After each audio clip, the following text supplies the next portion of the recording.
November 1942. Gefreiter Klaus Richter, a veteran of the Desert War, watched the American transports unload in Casablanca with a sneer. New recruits, fresh from parade grounds, stumbled onto the beaches in their crisp uniforms, looking like tourists rather than soldiers. Klaus, hardened by campaigns against the British and French, had heard the American army was green, soft, untested. Their initial blunders in North Africa, culminating in the chaos of Kasserine Pass, only confirmed his conviction. These Amis were amateurs, a paper tiger. He believed they would break and run the moment true German steel met their inexperienced ranks. He was wrong. Months later, the dust and confusion of Tunisia settled, and a new name began to filter through German intelligence reports. Patton, a flamboyant American general, reportedly loud, aggressive, and with a peculiar penchant for pearl-handled revolvers. The initial German assessment remained one of cautious disdain. They saw him as a brash, unsophisticated commander, prone to frontal assaults rather than strategic finesse.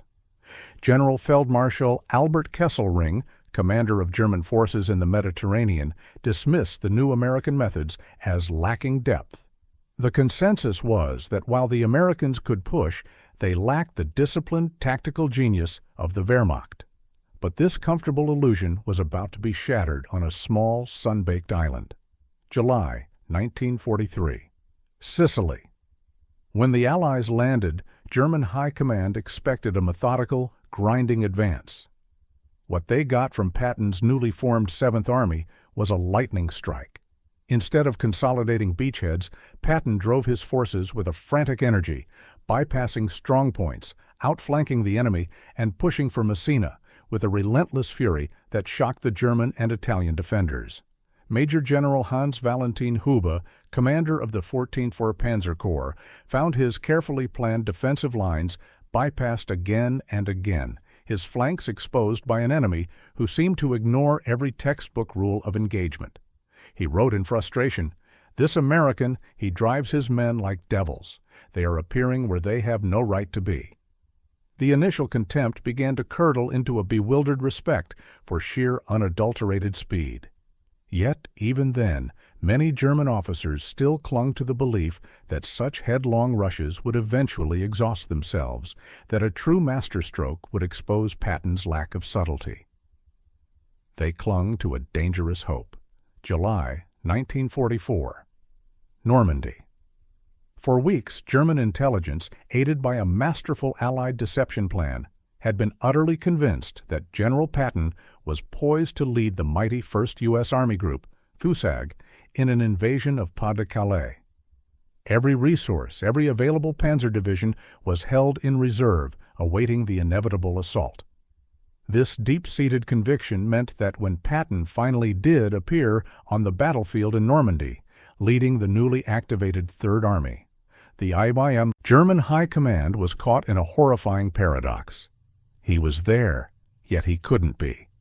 The meticulous intelligence that had consumed their focus for months was suddenly revealed as a monstrous lie. The psychological blow was devastating.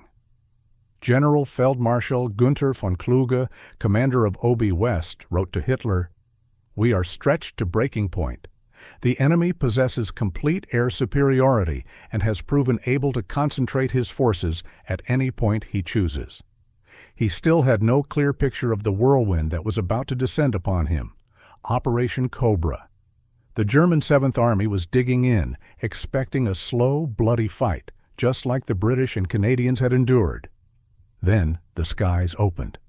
Thousands of tons of bombs pulverized their positions. When the American ground assault came, it was not the cautious probing they anticipated, but a surge. Patton's Third Army, unleashed, burst through the pulverized German lines like a dam had broken. They didn't just advance, they exploded. Tanks streamed through the gaps, ignoring flanks, driving deep into the German rear. One German artillery officer reported, "Our radio chatter descended into chaos. Units simply vanished. They weren't retreating. They were being overrun by a flood." The speed of the breakout was incomprehensible.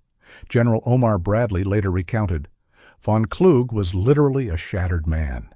He knew he was beaten." The Germans were no longer facing a cautious enemy. They were facing a force that moved with the speed of a desert windstorm, a ghost army that seemed to materialize everywhere at once. The confusion quickly gave way to a dawning, terrifying understanding. August 1944, the race across France. As the Third Army, fueled by gasoline and guts, swept across France, the German defensive strategy disintegrated. Rivers like the Seine and the Moselle, previously considered formidable barriers, were crossed with astonishing speed. German generals attempting to establish new lines found their flanks constantly turned, their forces bypassed and cut off.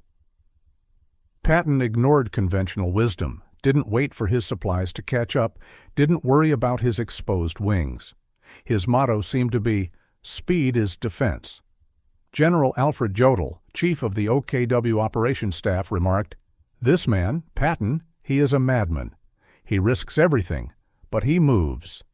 The traditional German doctrine of carefully prepared defenses and counterattacks was rendered obsolete by an enemy who simply refused to stop, who redefined the very concept of offensive war.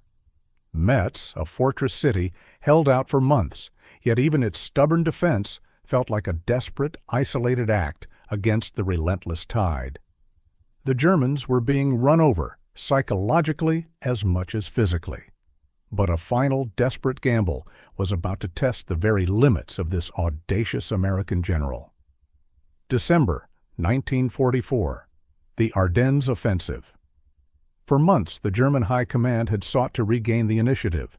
Hitler himself orchestrated a massive, secret counteroffensive through the snow-laden Ardennes forest, aiming to split the Allied lines, capture Antwerp, and force a favorable peace.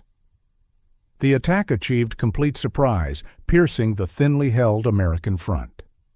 Bastogne, a critical crossroads, was encircled.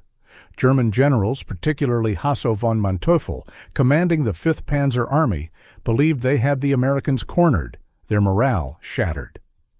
They assumed Patton's Third Army, far to the south, would be committed to the battle for the Saar. But then came the intelligence reports. Incredible, almost unbelievable. Patton was turning his entire army 90 degrees. He was moving in the snow, in the bitter cold, against all logistical odds. 3 days after the offensive began, Patton's staff delivered a plan to relieve Bastogne. He had been preparing for it even before the order was given. The speed with which his entire army was redeployed, from attacking east to driving north through a blizzard, stunned the German command. Manteuffel, receiving reports of American tanks driving through waist-deep snow, felt a cold dread. "That man Patton," he famously conceded, "he is your most audacious commander." He was referring not just to the relief of Bastogne, but to the sheer strategic audacity of moving an entire army in such conditions, in such a short time. The German offensive, intended to break the American will, instead revealed the true mettle of their most feared opponent. Patton wasn't just a fast commander. He was a strategic genius who defied all expectations, all logistical constraints, and all conventional military wisdom. By the end of the war, the German generals had a chilling consensus.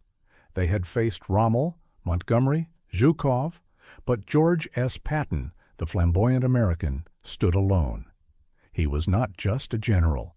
He was a force of nature.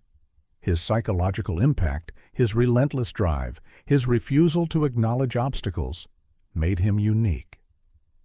Field Marshal Gerd von Rundstedt, commander of the German Western Front, declared him the most dangerous Allied commander. It wasn't just his tanks or his artillery, it was the man himself. His sheer, unadulterated will to advance, to fight, to win, irrespective of the cost or the odds, inspired a profound, almost existential dread in his opponents. They had started with contempt, moved through confusion, then grudging respect, and finally a chilling awe mixed with fear. For the German High Command, Patton was not merely an adversary.